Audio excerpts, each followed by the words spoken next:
खबर है Indian navy के जो चीफ है एडमिरल दिनेश त्रिपाठी साहब ने कहा कि मैं बड़ा सरप्राइज्ड हूं, शॉक्ड हूं, अचंभित हूं पाकिस्तान आर्मी, नेवी और एयरफोर्स की मॉडर्नाइजेशन को देखकर। तो पेपर पे आपको बताया जाएगा कि राफेल बहुत अच्छा है, सब कुछ है, लेकिन हमें ये नहीं भूलना चाहिए कि J-17, J-20 और बाद में J-31 आएगा तो चीजें ऐसी हो रही है जहां पाकिस्तान की एयरफोर्स काफी सुपीरियर होती चली जा रही है। ये है असल बात। नहीं गए और मार के आ गए, ऐसा नहीं होगा। बाकी हमारे पास कुछ ज्यादा लड़ाई लड़ने लायक है नहीं। अस्सलाम वालेकुम जी। तो दोस्तों प्रोमो आपने देख लिया है और आपको पता चल गया होगा कि किस टॉपिक पर हमारी आज की वीडियो है। और भारत में जो है वो दोस्तों अजीब ही चल रहा है। शायद मोदी के जो है वो जाने के दिन आ गए हैं, जो आर्मी में से ऐसे आवाजें उठने लग गई हैं। आपने देखा होगा कि पहले भी मैंने जो है वो वीडियो लगाई थी और जनरल बख्शी साहब जो है वो कह रहे थे कि हमारी आर्मी कमजोर है। एक और जनरल ने भी कहा कि इंडियन आर्मी कमजोर है। तो ये जो अब आर्मी चीफ का भी बयान आ चुका है, इनका नेवल चीफ का भी बयान अब आया है कि उनकी नेवी जो है वो पाकिस्तान से कमजोर है और पाकिस्तान से जो है वो 10 साल पीछे रह गई है। जिसको हम भिखारी मुल्क कहते थे, वो जो है वो अपनी आर्मी में जो है वो जदीद हथियार, वारशिप और लड़ाका त्यारे जो है वो जोड़ता चला जा रहा है। और मजीद वीडियो देखते हैं। अब मैं अपना रिएक्शन जो है वो दोस्तों एंड में दूंगा, तो वीडियो में एंड तक जो है साथ बने रहिएगा। खबर है इंडियन नेवी के जो चीफ है एडमिरल दिनेश त्रिपाठी साहब ने कहा कि मैं बड़ा सरप्राइज्ड हूं, शॉक्ड हूं, अचंभित हूं पाकिस्तान आर्मी, नेवी और एयरफोर्स की मॉडर्नाइजेशन को देखकर।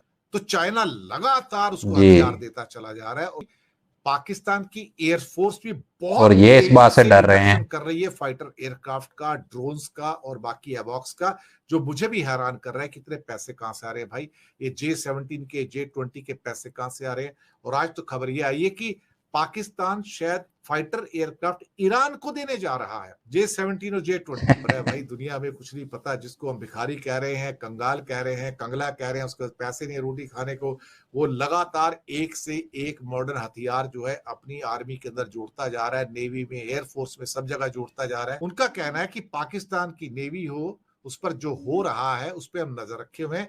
और कहते हैं कि मुझे लगता है कि गंभीर चिंता की बात है, आश्चर्य की बात है कि एक अर्थव्यवस्था जो लड़खड़ा रही है और अंतरराष्ट्रीय सहायता के लिए भीख मांग रही है, वह अपने सशस्त्र बलों के आधुनिकीकरण के लिए धन कैसे जुटा सकती है। ये पाकिस्तान का F-16 है, जो उसका वॉर हॉर्स है, उसका लड़ाई का घोड़ा है और आज भी बहुत मजबूत है, इसमें कोई शक वाली बात नहीं। दुनिया के बहुत सारे देशों में F-16 आज भी किए जाते हैं, यूज किए जाते हैं और बहुत कामयाब एयरक्राफ्ट है, इसमें कोई शक वाली बात नहीं है। ये भी एक एयरक्राफ्ट है, ये भी शायद पाकिस्तान एयरफोर्स का ही है और ये सुखोई है भारत का, भारी भरकम है। शायद इसकी मैन्योरेबिलिटी जो है बहुत कमजोर है और इसलिए 60% मुश्किल से इंडिया के जो सुखोई है उसको वॉर टाइम में यूज किया जा सकता है, इससे ज्यादा नहीं। और इनके अंदर बहुत कमियां हैं क्योंकि बहुत भारी और बहुत बड़े साइज का एयरक्राफ्ट है, तो उसकी यूटिलिटी वैल्यू कम हो जाती है। पाकिस्तान के पास ये अभी जो J-20 और जो जो J-17 एयरक्राफ्ट है वो है। J-20 तो 5th जनरेशन एयरक्राफ्ट है जो अब उसके यहाँ, J-17 तो प्रोड्यूस हो रहा है, अपनी फैक्ट्री में बनता है पाकिस्तान के अंदर। J-20 उसको अब मिलने जा रहा है या मिल चुका है और कुछ और सप्लाईज मिल रही हैं। इसके बाद इनको जो है वो बहुत ज्यादा डर लग रहा है अब। स्टेल्थ फाइटर जो कि जो कि टर्की का आया है, उसके साथ उसने ये भी डेवलप कर लिया है। तो चीन का J-31 स्टेल्थ फाइटर है, ये 5th जनरेशन स्टेल्थ फाइटर है। इंडिया के पास तो स्टेल्थ है ही नहीं और ना ही कोई देने को तैयार है इंडिया को। लेकिन सुनने में आया है कि कान और J-31 पाकिस्तान को मिलने जा रहे हैं। J-31 तो अभी मिल जाएगा क्योंकि ये रेडी हो चुका है इस समय चीन के द्वारा।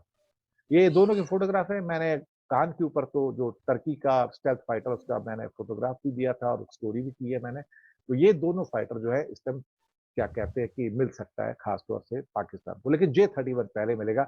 और J-20 के आने के बाद से, J-17 और J-20 के आने के बाद से ही पाकिस्तान की एयरफोर्स F-16 के साथ बहुत ज्यादा स्ट्रांग हो चुकी है।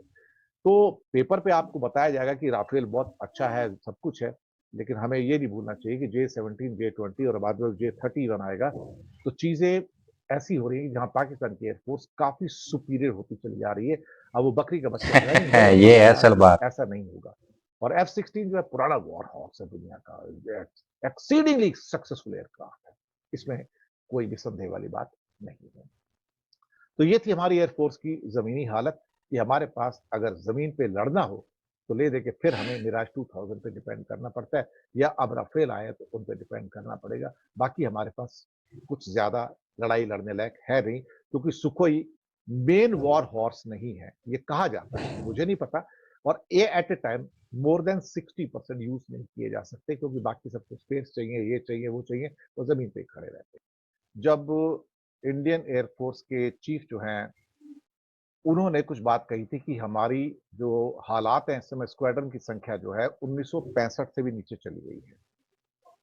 उस पर हो सकता है कि उन्हें काफ़ी डाँट भी पड़ी हो मिनिस्ट्री ऑफ डिफेंस से और प्रधानमंत्री के ऑफिस से कि आपने इन बुरे हालातों को आगाह कैसे कराया है? क्या ज़रूरत थी आपको ये कहने की पब्लिक में आके? हमें पता है कि अंदर के हालात क्या हैं, लेकिन आपको पब्लिक में आके कहने की ज़रूरत क्या थी? और फिर कल भी मैंने एक ऐसी खबर देखी एक टेलीविज़न न्यूज़ पे कि भारत की शक्ति, मिलिट्री शक्ति अभेद्य है, अजेय है। पाकिस्तान और चाइना दोनों थर-थर काँपते हैं।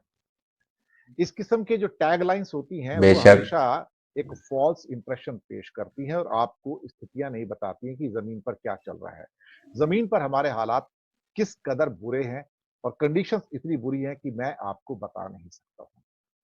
आइए कुछ आपको जो ज़मीनी हालात हैं, उसके बारे में हम आपके सामने ये जानकारी प्रस्तुत करते हैं, ताकि आपको पता लगे कि इंडियन एयर फ़ोर्स के चीफ ने, सरदार जी ने, ये सारी की सारी जो बातें कही कि हमारे हालात 1965 से भी बुरे हैं इंडियन एयर फ़ोर्स के जो फाइटर प्लेन्स हैं, तो ये कोई अनहोनी नहीं है, ये कोई गलत बात नहीं कही है, सही बात। लेकिन जिस मशीन के पीछे इंसान बैठता है पायलट होने के तौर पर, वो मशीन भी तो आला दर्जे की होनी चाहिए।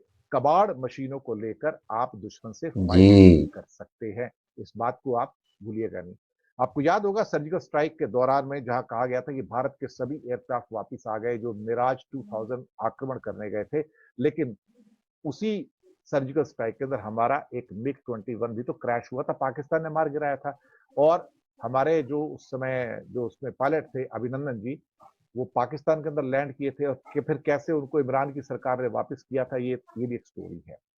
तो उसके साथ हमारा एक हेलीकॉप्टर भी क्रैश हो गया था वहां पर। तो दोस्तों वीडियो जो है वो यहीं पर ख़त्म होती है और आपने सुन लिया कि कैसे जो है वो गोदी मीडिया बयानात देता है कि हम भारत जो है वो पाकिस्तान और चीन से बरतरी पर है, लेकिन उनकी आर्मी में से जो है वो आवाज़ें उठना शुरू हो गई हैं।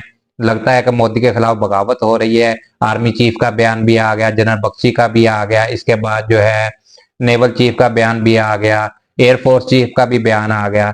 तो ये नॉर्मली जो है वो दोस्तों मीडिया पर जो है वो आकर ऐसी बातें वगैरह नहीं करते।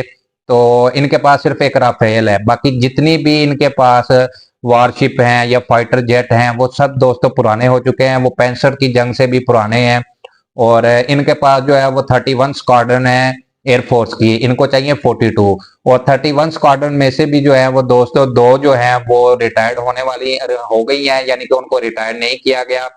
मिग 21 जो है और उस स्क्वाड्रन को जो है अभी तक रिटायर नहीं किया गया। इसके अलावा जो है भारत को पूरी दुनिया में से अब कोई जो है वो जहाज वगैरह हो गया, वारशिप हो गया, वो देना नहीं चाहता। बेशक इनके पास जो है वो तादाद ज्यादा है पाकिस्तान से, लेकिन पाकिस्तान के पास जो है वो लेटेस्ट टेक्नोलॉजी है और वो पुराने टेक्नोलॉजी के साथ इंडिया जो है वो नहीं लड़ सकता। उनके जो है आर्मी चीफ्स वगैरह बयान दे रहे हैं और पाकिस्तान को इसी बात का जो है वो बेनिफिट है कि उनके पास बेशक कम हथियार हैं, कम वारशिप हैं, कम फाइटर जेट है, लेकिन अपने बना रहा है, अच्छे बना रहा है, लेटेस्ट हैं, तो वो मुकाबला कर सकते हैं। अब इन्हें इस बात का डर है क्योंकि ये बॉर्डर पर छेड़छाड़ तो दोस्तों करते ही रहते हैं।